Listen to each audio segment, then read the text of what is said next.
So, what we want to look at here, obviously, right now, even what I observe with the pandemic and everything going on, there are still companies that aren't finding what they're looking for, which is truly remarkable because at the same time, I know that there are a lot of people out there looking for jobs. So there is obviously a disconnect in that process. And what we want to do is look at two approaches to recruiting. And I never thought of this until in the last year and working with some uh, people, including one of our former colleagues, Chris Morga. He was real insightful into this hunting versus gathering talent, two different processes. And for those that are marketing minds, what maybe a way to look at this is versus is inbound marketing versus outbound marketing, same kind of concept.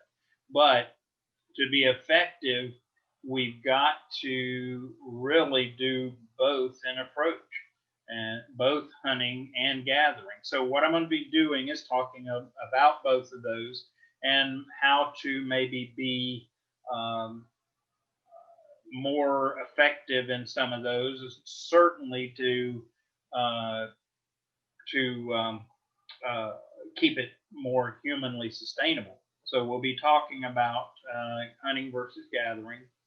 And one of the things that, again, it's getting back into this whole checkboxing and this ATS and all of the efficiencies that we're dealing with is that we get tunnel vision.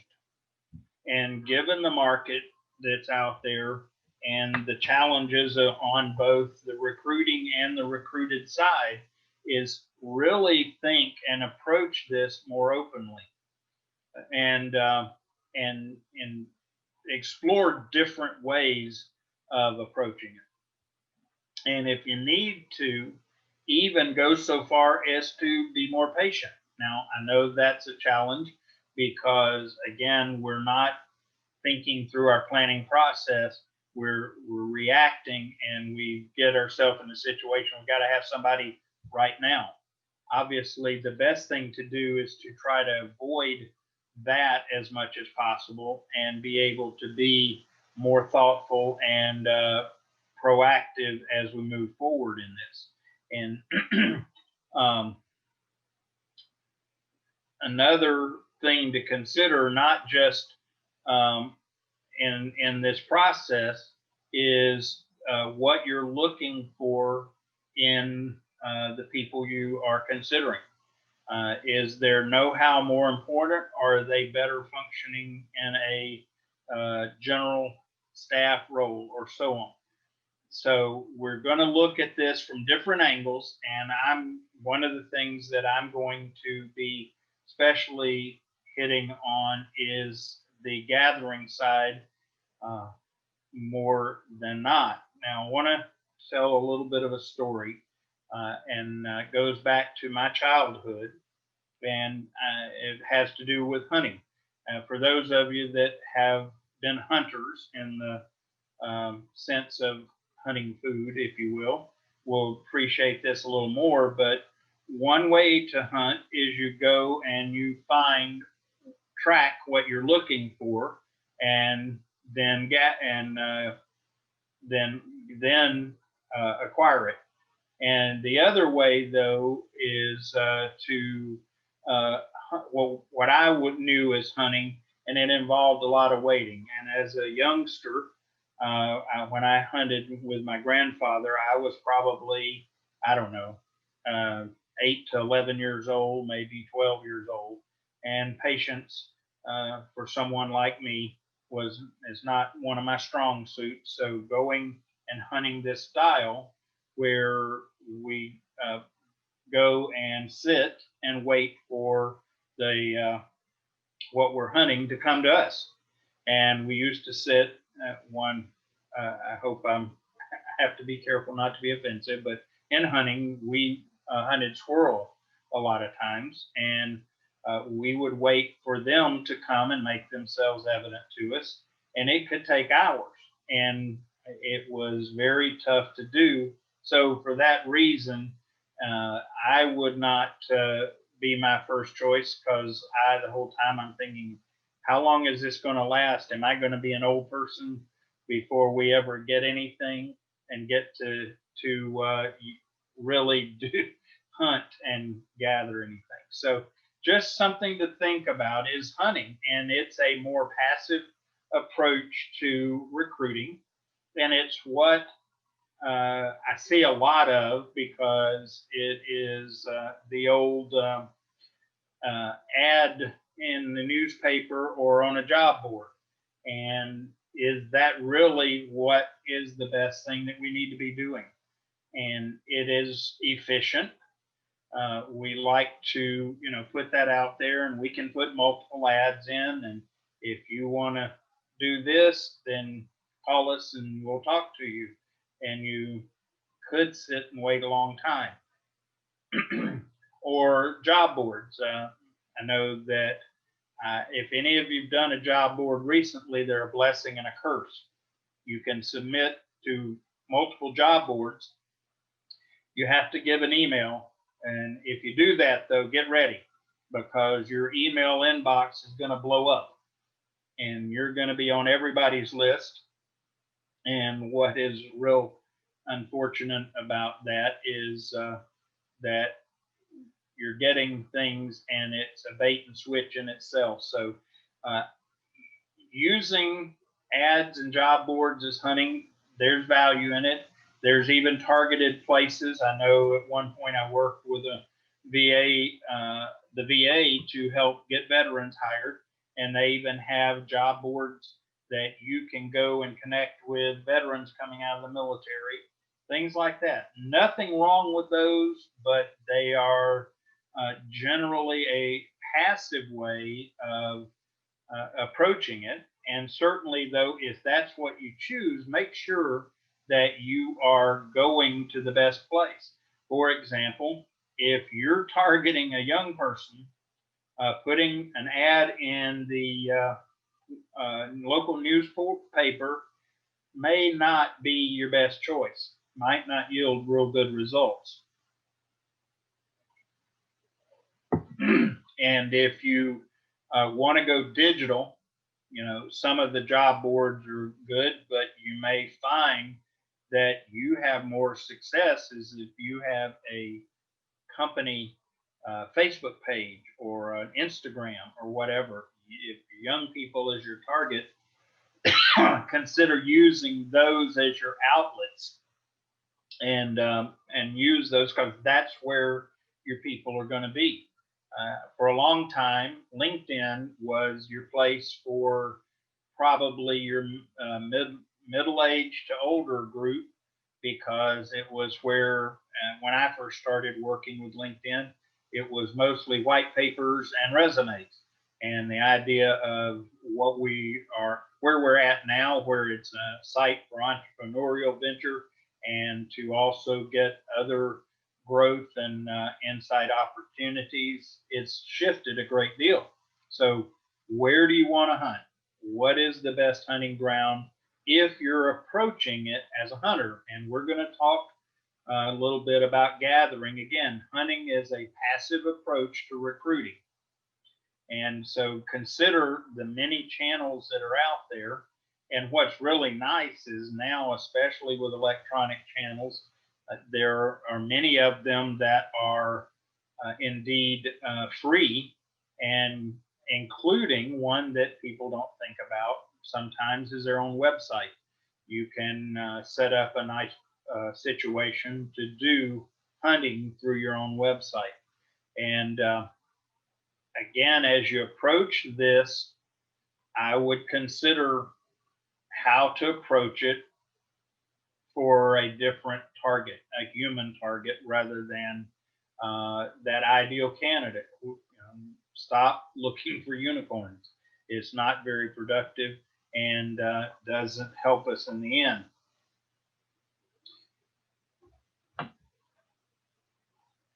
And so how do we target the best way? First of all, is understanding who you're looking for.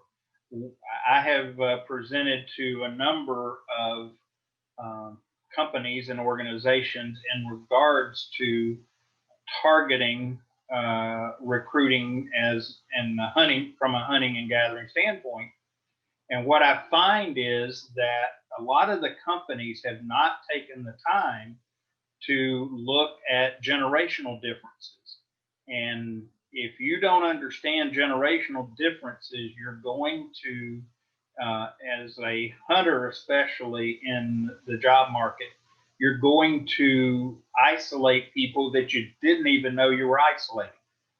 For example, if you, uh, and this may be a little bit absurd, but if you say uh, that we have this job, but we do this only by hand, whatever that is, you may isolate a whole set of generation that don't think of it in that fashion. On the other hand, if you say, well, this is all electronically delivered and everything's done digitally, you may isolate a different segment. So really consider the audience you're looking for when you hunt, because it's going to affect the way you put it, where you put it, and how you gather information from it as part of that process. And sometimes we need to be very targeted and focused so that as we are looking for a specific type person or skill set, that may be one approach. I would suggest, though, that anytime that really need to back up and consider, okay, if I find this person and I'm too focused, am I going to lose them in the big picture? Are they going to be somebody that's not going to have the potential that I'm looking for?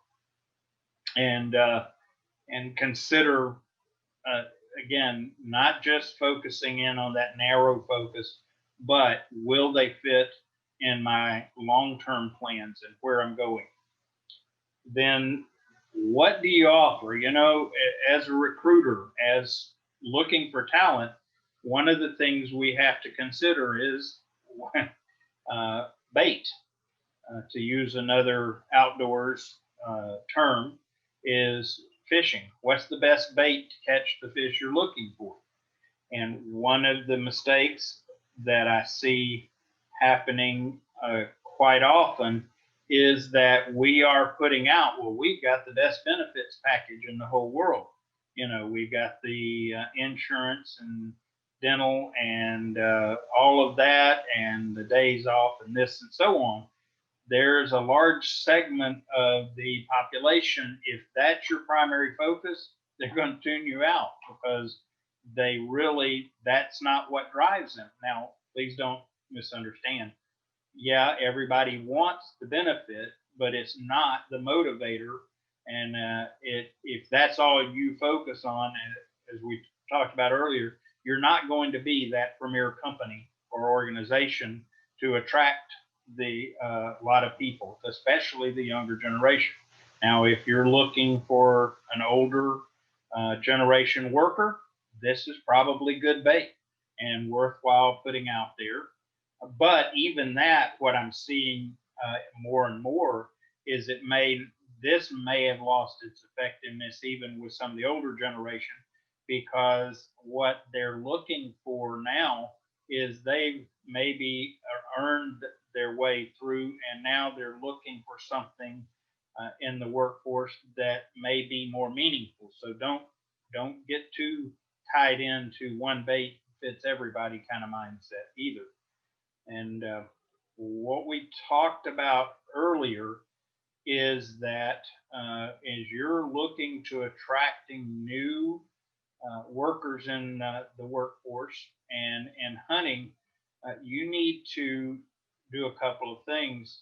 One is to help them see how they will have an opportunity or in what they're doing that will have a positive impact in their world. And at least on the whole, don't, you may or may not be successful using their individual world, because a lot of times they are wanting to know how they can impact the world. So really consider that. And just a warning, if you're relying on hunting and the passive approach, it, most of these folks are pretty savvy. Guess what they're going to do if they see your posting out there to attract them, and you talk about in your role and tasking in this job that they can have this great effect, but then they look at what you're doing from a community service standpoint. What are you doing as a corporate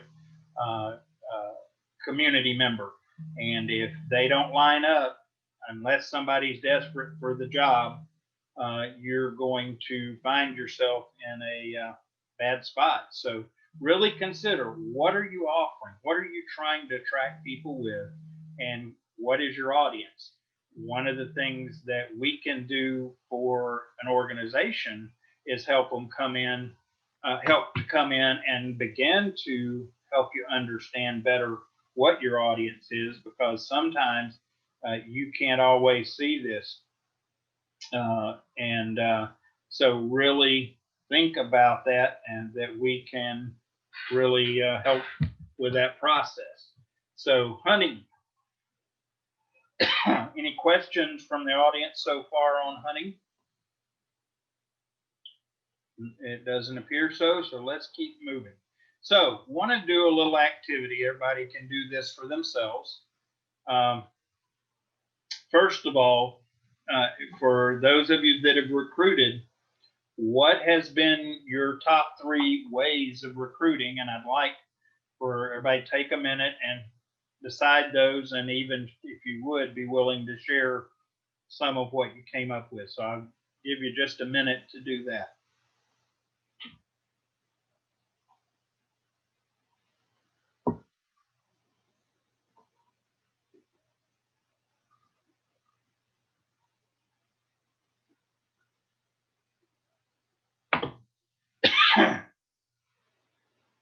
And just as a reminder, for hunting, this would probably be types of sites or platforms or media delivery that are your favorites to hunt for talent. I like Ramesh's point on employee referral. Such a great tool that many companies do not use enough of. I'm going to bring up here and look at the comment section. Yes, good ones. Social networking, employee referral. Yeah, and from a hunting standpoint, employee referral is a good passive approach, getting the company evangelist. Yeah, I've done this a lot, and I've actually had a great amount of success with it in recruiting.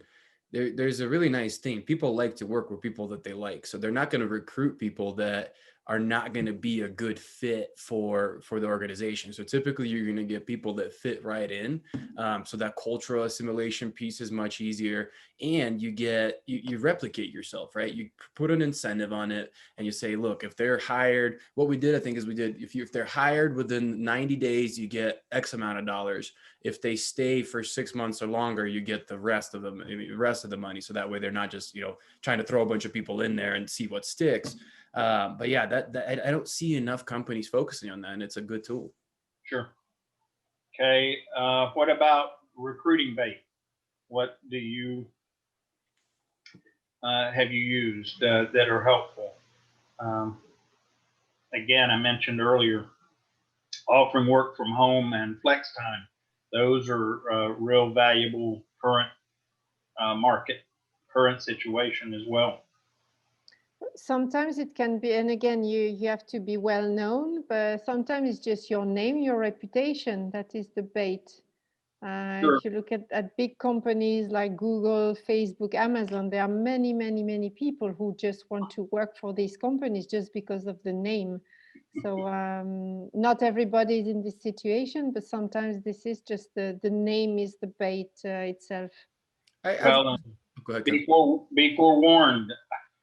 there are sites on the internet that rate companies. So Yes, uh, true. as you make these decisions, consider that your reputation may not be what you hope for as No, well. that's Yeah, true. so consider that. Let's see, Jeremy suggested job fairs, social media, and on-site. Okay, the job Yeah. fair piece, good one. Yeah. Okay, that's a little more in the area of getting into gathering, which I'm about to go into, but certainly good. So, What one I I, would say is advancement opportunities. That's one that I used a lot. So okay, I tracked, especially as my career, kind of got much more mature. I right. tracked how many, managers I promoted from underneath myself, how many senior managers I've developed, and also how quickly managers are able to transition within company and stuff like that. All right, great. Thanks for y'all's additions there. And let's see, why is my technology not cooperating? I've got to figure out, let's see. Okay, here we go. We'll get it going. So gathering. Gathering is the more aggressive approach to recruiting and finding people. And we think about gathering from, or need to think about gathering from a demographic standpoint, because whether we think it's right or not, where you go geographically to attract people is a factor. You will get a very different profile in general if you go to an urban setting versus a rural setting. Something to really consider. If you're looking for, okay, say technology interaction is a high important characteristic. Chances are, if you go to a more urban environment, you have a higher chance of finding people that are more technically oriented or technically savvy versus rural. But if you're looking for people that maybe have learned more skill sets that are an enhancement to the job, your rural setting may be better, because these folks may have had more opportunity to be more self-sufficient, or of necessity learn different skill sets. So consider your location. What is one versus another, and how does it fit in? And what tools do you use? Do you use the job fair? Okay, and if you're using a job fair, is it a 10 by 10 and table and brochures? Sometimes that's what you need to do for efficiency. Other times it may be a non-traditional job fair where you interact with people and you get them touching and seeing and hearing, smelling what's going on. So gathering is a part of that. And where are you looking at other venues, if you will? Are you looking at high school settings? Are you looking at college settings? Or are you looking at maybe going to military bases? Whatever, you need to really consider that. And this is where you would also maybe throw in internships. How could I use internships with people? And by the way, internships are not just something that are appealing to young people. If you've got someone that has retired and looking for a different role or whatever, it may be you ask them, would they be willing to intern, or at least allow them to intern for a period, and test them out and find out, do they fit my culture? Do they have the skill sets? And then during this time, find out, with an older generation, one of the concerns that everybody has, oh, they want too much money. Well, you may find out by considering them that they may fit. They really aren't after the money. They're looking more to affect things, including being a mentor for young people. So Um, some other gathering tools that you can use is to be a guest speaker in various settings, schools, at job fairs, whatever. Mentoring, use after school mentoring programs. There are a number of organized after school mentoring programs that are out there. And so just consider a variety of different approaches as you are gathering. So I know we're coming up on a break time here, but questions on gathering. Um, what are your questions in that regard? Anything? And I'm trying to see. Ah, Jeremy mentioned shadowing. That's another opportunity is bring somebody in for a day and say, okay, I'm looking for an engineer, so let them stay in the hip pocket of an engineer and see. It may be that they may be a great engineer candidate, but when they find out that engineers in this company sit in the office all day and uh, use the computer, they may say, "Oh no, that would bore me to tears." And so, yeah, that's a good one. Shadowing. Jeremy's comment makes me think of what cops do, right? They do ride-alongs with kids Yeah. to introduce them to it, right? It probably works for a reason. It's an old practice that's been effective for some time. We just need to replicate it in other avenues, in other roles. Right. Yeah. If it works in some other environments, it might work in different ones as well. All right.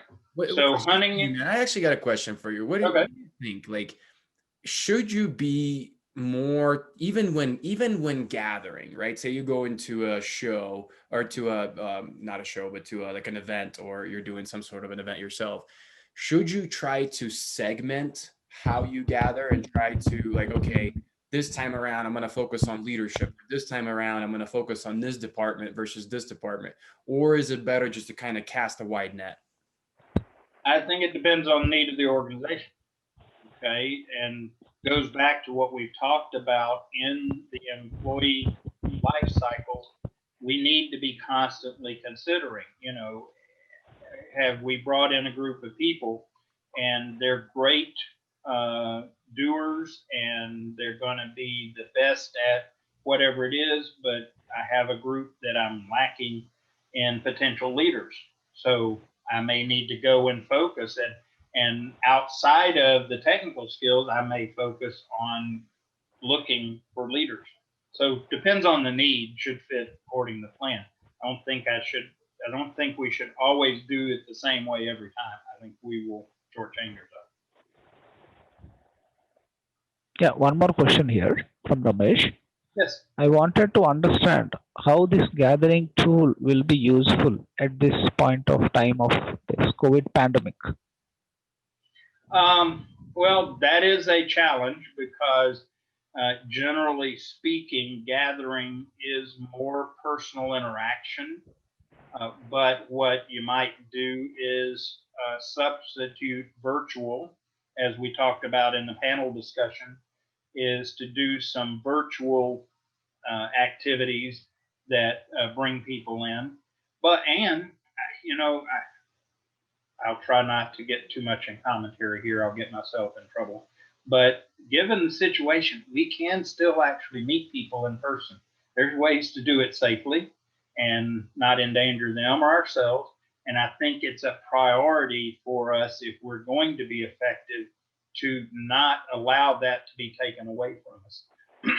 And excuse me. And so that as a leader, then what that brings to mind is how can I gather in person and do so well given the current environment? Gathering means it's not group of people. It's only individual or through virtual. Is it?